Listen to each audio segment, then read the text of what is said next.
Hello viewers, আমরা আজকে দেখব স্বরধ্বনি কাকে বলে। কি দেখব আমরা? স্বরধ্বনি কাকে বলে। আচ্ছা,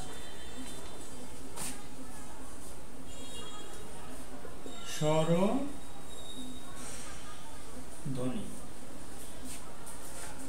তাহলে যে ধ্বনি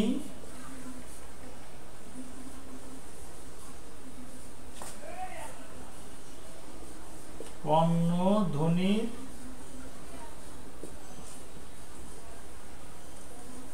সাহায্য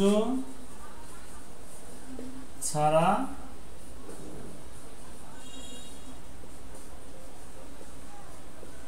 নিজে নিজেই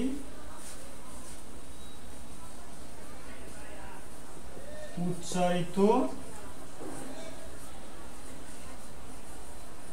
হতে পারে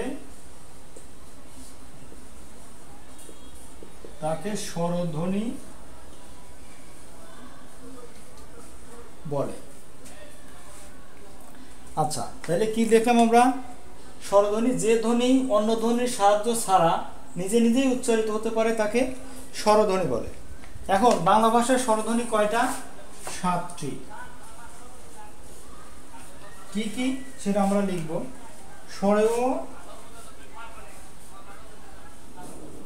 স্বরেয়া, রস্বই, রস্ব উ, এ, ও,